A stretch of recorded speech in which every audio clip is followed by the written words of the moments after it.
Hey, what's up everybody? I'm Rohit Raj. This is the Non-Dual Show, and in today's episode I'm talking about motivation. What exactly is motivation? What are the different types of motivation? And my top 10 tips on how to stay motivated. So let's get this thing going right away.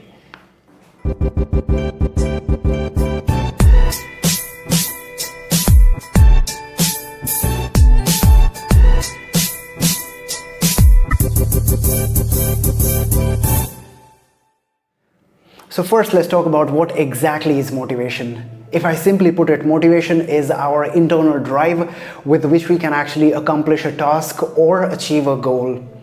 Now, I'm sure we have all been in a situation where we started off a task and halfway down the line we felt that dip in the motivation. Today, research has shown all over the world that motivation plays a very important role in really deciding where you're going to be in life. There are majorly two types of motivation. We have external motivation and then we have internal motivation. I'm going to actually cover a combination of both of them, but really we need to focus on building that internal motivation, which is going to be sustainable for a longer period of time.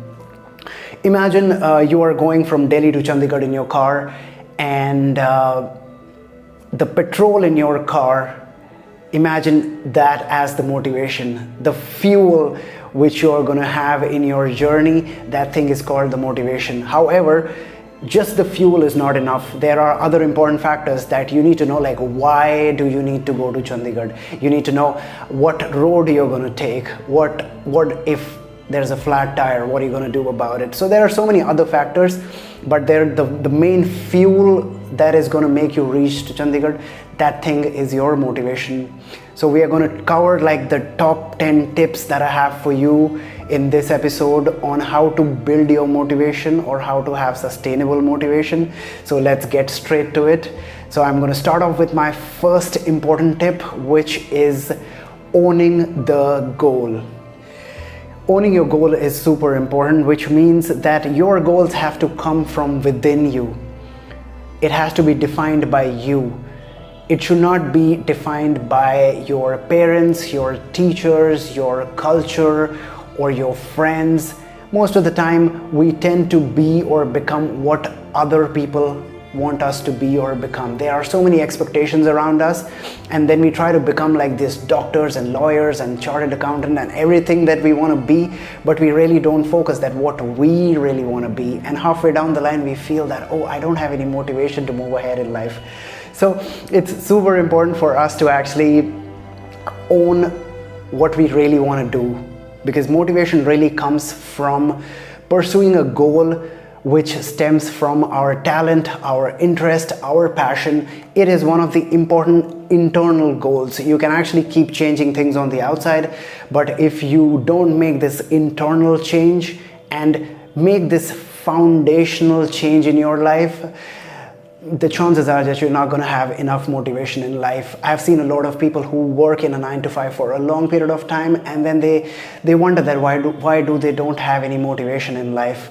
So it is really important to decide for yourself that what your goals are, what you need to do, what your passion is, and to really work towards what you are really interested in. The second point that I want you to drive home is envision your goals, which means give a lot of regular attention to your goals. That means every single day, not weekly, not monthly, but every single day, try to look at your goals. Try to read them out loud. Try to have a creative visualization for where you want to be in life. What kind of person do you want to be? What are the contributions that you want to make in the world? Do a creative visualization for that. Try to read some audiobooks. Try to listen to some positive information. See, most of the people, what they do is they would wake up and they would straight away check out their Instagram, and they are bombarded with a lot of information. As for me, that's not a very healthy way of living a life. Your brain in the morning is pretty fresh, so you need to feed your brain with a burst of motivation and a burst of energy so that it can actually sustain for the rest of the day. And all these things that I told you, vision board, visualization, listening to audiobooks, these are some great way with which you can actually kickstart your day and have a great motivation. The next point that I want to talk about is focusing on your habits and your processes than on your actual goals. Yes, I know goals are very important, but habits and processes, they are king. We have so many habits within us, some good habits, some bad habits, and if you're really mindful about all these habits and how they affect us, we can really use them for our own motivation. Author James Clear, in his book Atomic Habit, talks about a very interesting phenomena. He says how it is important to give more emphasis on the process itself than on the actual goal. For example, if you want to run a marathon, rather than focusing too much on the day of marathon and how much you have to run on that day, what's more important is to give more attention to the process, which means every day you have to run for 1 kilometer or 2 kilometer. Every day you have to take your diet, you have to exercise. That's the thing that you have to focus on more. If you have a messy room, for example, yes, you will have some motivation and you will clean it up after 1 hour, but rather than focusing on that, you need to have better cleaning habits. So you don't need a clean room, you just need better cleaning habits, and that would make sure that your room stays clean. If you're trying to lose weight, you don't need to lose weight, you just need better eating habits, and that would make sure that your weight stays at a particular level. So more than the actual goal, he says what's really powerful is that if you invest that particular everyday time, let's say to go work out, take your protein, make sure that you're hydrated, all that material that you do every single day, if you focus on the processes and the regular habits that come along with it, that is more powerful. So the next point that we have is that we need to reward ourselves. It could be anything, whatever task you achieve, you accomplish, your 1 month goal, your 1 week goal, try to reward yourself with something interesting. Because when you reward yourself, your mind actually is looking forward for something. It has something to look forward to, and it has that motivation to really complete the task. It could be in the form of you take yourself out for a coffee, you go for a spa, you get yourself a shoe or some clothes, I don't know what is that. It could be anything, but there is a little downside to this technique that if you don't achieve one of your tasks, you might feel that, oh, okay, I have not achieved my task, I'll do my coffee next week. So in order to break that thing, I found this great technique by somebody. They said, write a check to your friend of 500 rupees or 1,000 bucks. Write off a check to your friend and tell him that by Sunday, if I'm not able to complete this task, you can actually encash that check for yourself. And if by Sunday, if I'm able to achieve it, then I'm going to go ahead and use that money for the spa or whatever I need to buy. So this way, I'm also not, it's not just about what I get, but it's also about what I can probably lose if I don't achieve that task. So that can actually keep me motivated to do that task. I found it very interesting. I tried it once and I promise you it worked amazing. So one great way would be to really reward yourself for whatever you do. The next point to improve our motivation would be to have an accountability partner. Now, accountability partner would be somebody who can actually hold you responsible for the task you say that you're going to do it. It's going to be your close friend, it could be your family, your mentor, it could be anybody, and you can always put a timeline and say that, oh, can you check with me for this work? Or you can actually send your work and they can give you some genuine reviews on your work. So have a partner who can actually look at your work and see how have you progressed. That would be a great help in your motivation, because human beings, they usually don't want to appear sloppy in front of other people. So once you have an accountability partner, you would really try your best. You'll really be motivated to finish your task. It's just a way to push yourself to complete your task. So accountability partner is really dope. The next point is that regular exercise plays a vital role in your motivation levels. Most people think that motivation is a mind phenomena. However, it is not entirely true. Your physical body plays a very important role. If your body is burned out, tired, fatigued, there is no way that you're gonna have great motivation in life. It's also important to see along with workout that what kind of food you're putting into your body. Are you putting a lot of junk food, or are you putting in a lot of healthy food? So all those factors matter a lot. So your physical activity, that really matters a lot, because when you exercise, your body releases a lot of cortisol, which is important for your motivation levels. In this channel we talk a lot about various workouts and exercises. You can check out my other videos. So exercise is super important to keep a high motivation level.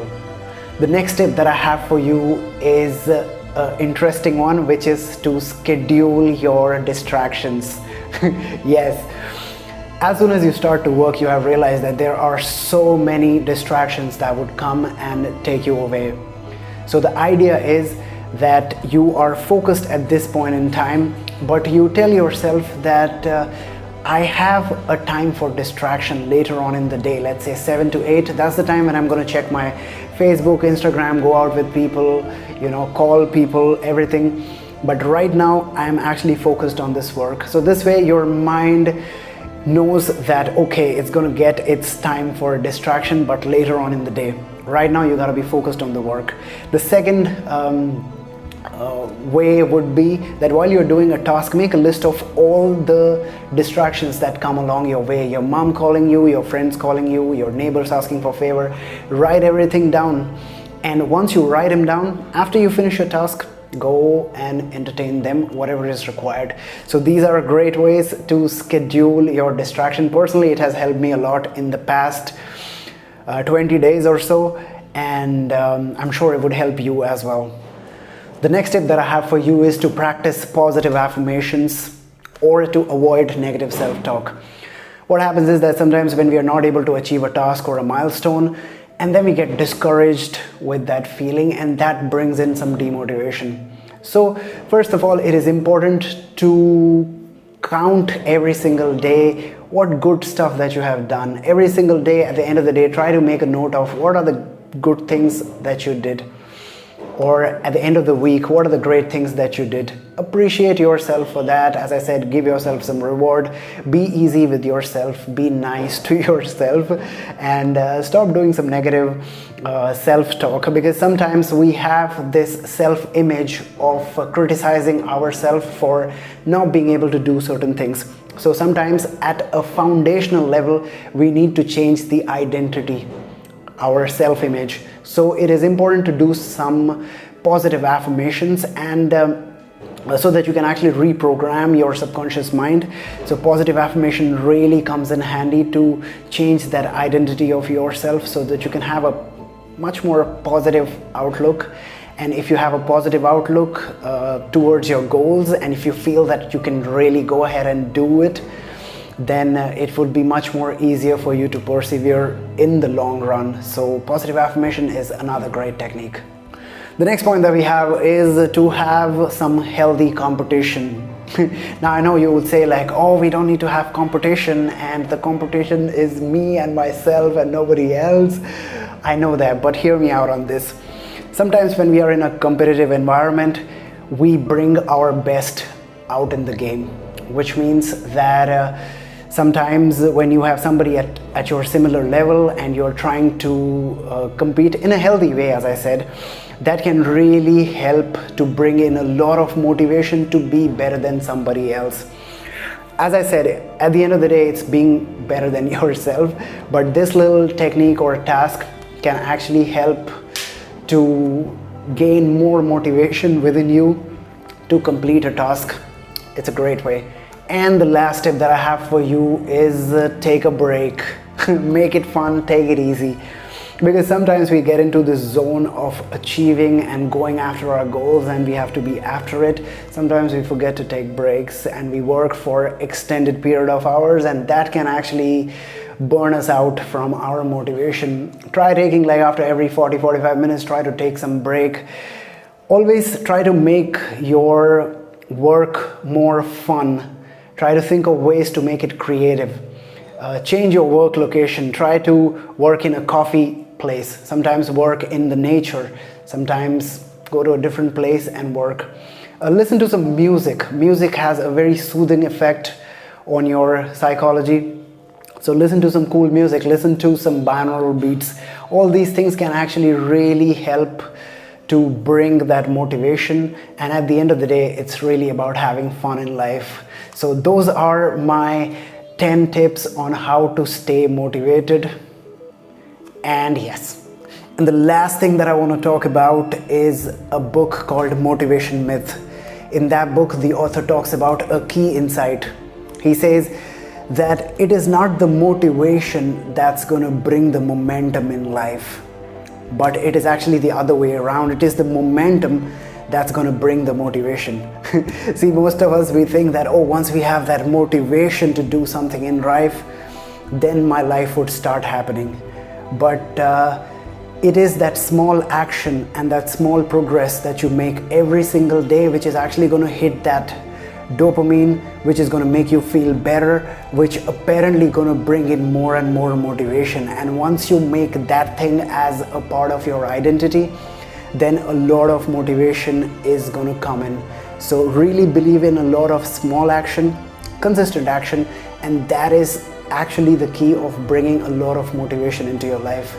So that's it from my side. I want you to tell me that which of these 10 techniques you really liked. Have you already been using one of them? Is there something that you would, which you think that I might have missed? So please let me know in the comments below. I go ahead and reply to every single comment. If you like this episode, share it with a friend or a family. And most importantly, as I always say, subscribe to this channel, hit that notification icon, because one of my major, my next milestone that I have for myself is to reach 1,000 subscribers, and I would not be able to do it without your help and support. So if you find value in the content, please share it. Help me reach to a point where I can actually produce much more high quality content and much more interesting stuff on this channel. I put in a lot of research before I bring in any kind of content here. There are other videos that you can check out on the same channel, and thank you so much for all your support. Thank you so much for watching this till the end. I really appreciate your time and effort. And once again, I'm Rohit Raj. This is the Non-Dual Show. You have a great day. I'll see you next week.